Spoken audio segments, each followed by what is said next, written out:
this episode, we focus on local product and UConn's latest standout, Megan Walker.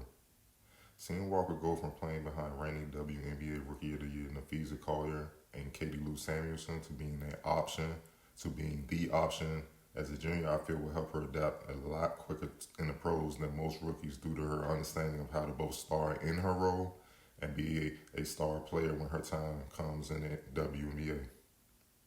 Let's start. Olivia Nelson-Ododa tries to power her way inside for the basket. She misses in traffic, but Walker gathers the offensive rebound and banks it home over Danielle Cosgrove.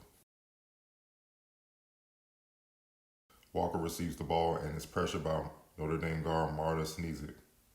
Walker stays poised and waits for Nelson-Ododa to run up the floor and post up. Walker then does a great job of throwing a quick pass to Nelson-Ododa as she posts up, so she can have an opportunity to get into her move before Notre Dame comes with the double team. This results in a basket for Nelson-Ododa. Walker is an underrated passer, and with the league being filled with quality bigs as a perimeter threat, you must be able to feed bigs properly in the post.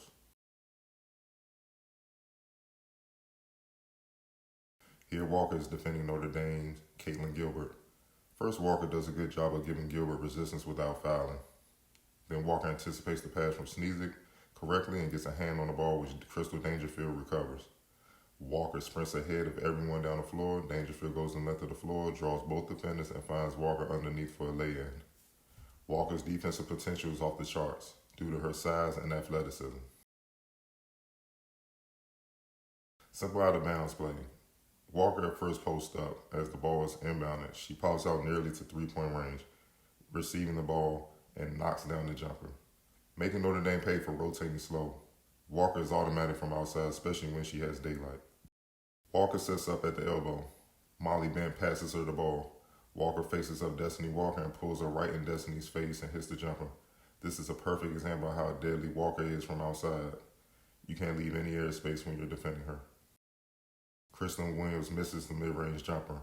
Walker runs in and gathers the offensive rebound in traffic. She goes back up and misses, but gathers her miss and goes back up, this time scoring inside. This is something she is fully capable of doing well and often. Offensive rebounding. Dangerfield passes it to Nelson-Ododa at the elbow. Nelson-Ododa faces up and throws a cross-court pass to Walker. Walker sees multiple Notre Dame defenders closing out, so she drives left and steps back into a corner three.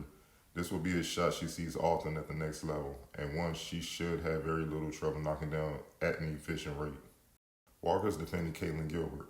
Gilbert pops out to the elbow from the corner as Snezic initiates the offense. As Snezic attempts to pass to Gilbert, Walker jumps the passing lane and gets a steal going full court for the lay-in, and one. Walker displayed her defensive prowess by baiting Snezic the entire play and capitalizing on her mistake, which is a sign of great defensive potential. Weaknesses.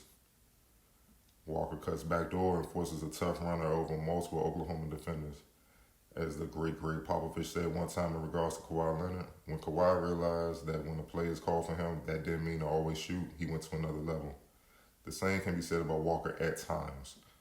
That's a tough shot to try and convert. Meanwhile, had she gathered the pass and dribbled back out, she would have saw Nelson-Ododa wide open due to Mandy Simpson following Walker into the paint.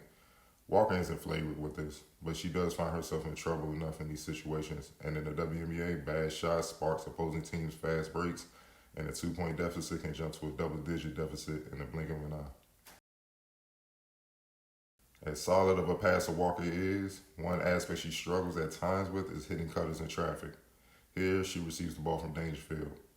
Dangerfield cuts back across the paint. Walker sees Dangerfield open but throws it over her head out of bounds. Passes can get away with her. During the season, she had multiple games of 5 turnovers or more. It's something she would have to clean up, but with her work ethic, it won't take long. Walker has developed into one of the most complete prospects I've seen in a while. There's truly no real weaknesses in her game, which is why I can see her being even better as a pro than she was in college, being part of a system. It's hard to see her falling out of the top 5, yet if she goes to the right organization that understands everything she brings, Walker could make an immediate impact in helping turn around a floundering team and make it 2 years in a row a UConn Husky is named Rookie of the Year.